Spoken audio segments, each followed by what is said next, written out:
Shalom. Assalamualaikum warahmatullahi wabarakatuh. Salve, Om Swastiastu, Namo Buddhaya, salam kebajikan dan rahayu. Perkenalkan, nama saya Adi Sulanswali, SPDGR. Saya adalah guru di SMA Negeri 1 Wonokaka sebagai guru biologi, dan pada kesempatan yang baik ini saya akan melakukan praktik baik dengan judul Asesmen Membuka Mata Hatiku untuk melihat peserta didik lebih jauh. Tujuan melakukan praktek baik ini adalah yang pertama untuk menstimulasi guru pemahaman tentang asesmen pembelajaran, dan yang kedua menghimpun informasi sedalam-dalamnya terhadap profil belajar peserta didik. Yang ketiga, bagaimana seorang guru memetakan profil belajar peserta didik dapat dilayani berdasarkan apa yang dibutuhkan. Saya memilih melakukan praktek baik ini karena asesmen awal pembelajaran merupakan komponen penting dalam pelaksanaan IKM dan juga modul ajar, di mana asesmen ini merupakan tolak pijak utama dalam merencanakan skenario pembelajaran di dalam modul ajar. Saya melihat realitas di sekolah-sekolah, guru-guru belum merasa bahwa melakukan asesmen itu sesuatu yang penting dan tidak dapat dipisahkan dalam proses pembelajaran berprestasi itu sendiri. Mereka melakukan asesmen belum dengan sungguh-sungguh, sehingga diagnosa profil peserta didik bisa saja salah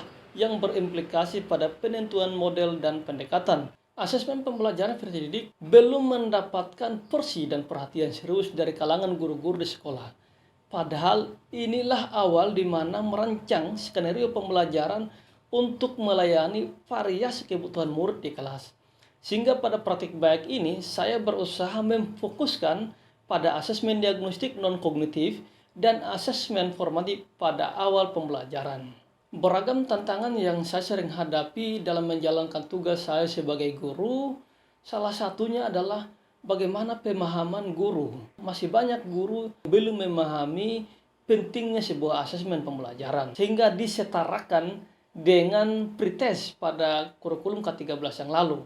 Nah, pada kurikulum Merdeka ini, proporsi dari asesmen awal pembelajaran dia meningkat, sehingga membutuhkan persiapan, membutuhkan format instrumen yang jelas untuk betul-betul mendiagnosa kebutuhan belajar peserta didik. Selain itu, masih banyak guru-guru yang belum mampu memanfaatkan teknologi pembelajaran. Di lain sisi, guru juga masih merasa enggan dalam menyiapkan perencana dan skenario pembelajaran. Tantangan utama peserta didik adalah bagaimana pemenuhan kebutuhan gizi. Anak itu hampir 80% mengkonsumsi menu yang tidak seimbang, berkorelasi dengan daya pikir anak dalam menerjemahkan proses pembelajaran. Selain itu, akses akomodasi dari rumah sangat jauh dari sekolah, tidak memiliki transportasi umum, sehingga ketika anak-anak sampai di sekolah, energi yang semestinya digunakan untuk belajar sudah terkuras dalam perjalanan, termasuk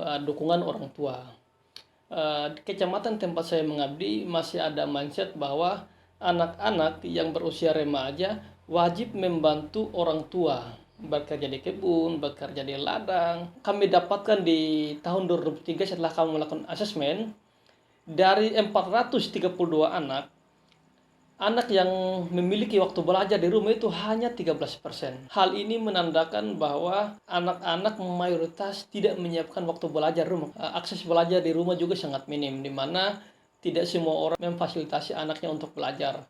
Mulai dari mereka kekurangan buku, tidak ada akses internet. Salah satu tantangan yang muncul dari sekolah adalah bagaimana topografi sekolah tempat saya mengabdi itu di lereng gunung, sehingga akses internet terbatas sekali ya. Kami mendapatkan wifi bakti namun tidak berfungsi dengan baik. Akses anak-anak ke perpustakaan sangat kecil dan juga ketersediaan buku yang sangat minim. Salah satu tantangan yang saya sering hadapi sebagai guru adalah saya bertempat tinggal di luar Kecamatan Wonokaka. Saya tinggal di Kecamatan Lamboya, di Desa Wailibo, di Dusun 3, berjarak kurang lebih 35 km, juga akses transportasi yang minim, di mana ketika saya dari rumah harus melewati 3 sungai, baru saya bisa sampai ke sekolah, dengan mayoritas jalan yang rusak dan berbatu-batu. Juga termasuk perbedaan budaya antara saya dan budaya lokal tempat saya mengabdi. Nah, ini akan menjadi sebuah tantangan tersendiri ketika melakukan pembelajaran, maka perlu melakukan asesmen yang detail di awal pembelajaran sebelum membuat skenario dalam modul pembelajaran. Dengan latar belakang yang sangat kompleks di atas, maka hal yang pertama yang saya lakukan adalah saya membangun komunikasi diskusi dengan kepala sekolah agar menyamakan persepsi terkait dengan pentingnya melakukan asesmen formatif di awal pembelajaran, agar guru-guru dapat melakukan asesmen formatif itu di awal pembelajaran di setiap tujuan pembelajarannya.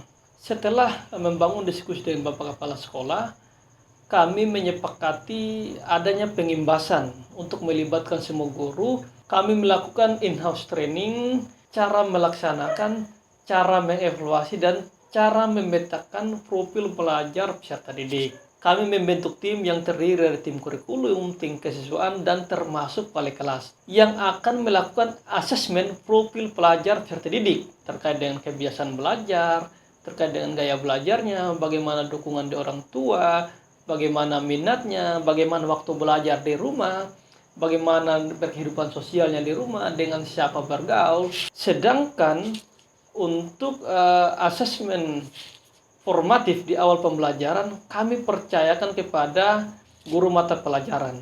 Untuk asesmen diagnostik non-kognitif, kami melakukan wawancara. Masing-masing peserta didik akan diwawancarai oleh tim tadi. Setelah itu, kami memetakan profil pelajar peserta didik ini. Untuk asesmen formatif di awal pembelajaran, kami menyarankan menggunakan B-Smart CBT komputer basis test menggunakan Android, karena di sekolah tempat saya mengabdi kekurangan internet. Setiap guru mata pelajaran melakukan asesmen di setiap tujuan pembelajaran. Setelah itu merancang skenario pembelajaran di dalam modul ajar.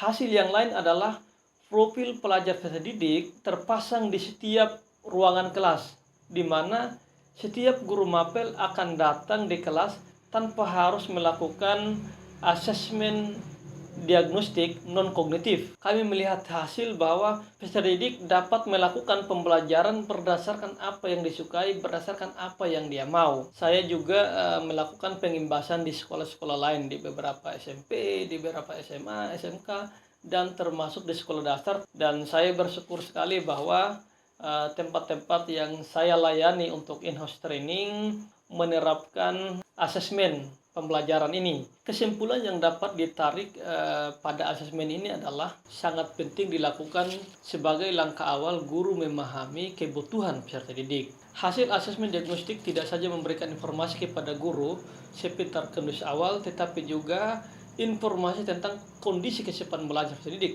yang disebabkan oleh faktor eksternal. Hasil asesmen diagnostik kognitif dan non-kognitif dapat digunakan sebagai bahan atau pedoman pertimbangan untuk menentukan model pembelajaran, metode pembelajaran. Seorang dokter harus melakukan diagnosa kepada pasiennya supaya dapat dilayani tepat sasaran sesuai dengan apa yang dibutuhkan. Demikian kita sebagai guru perlu melakukan asesmen diagnostik supaya kita dapat merencanakan pembelajaran yang berpihak kepada peserta didik. Salam dan bahagia.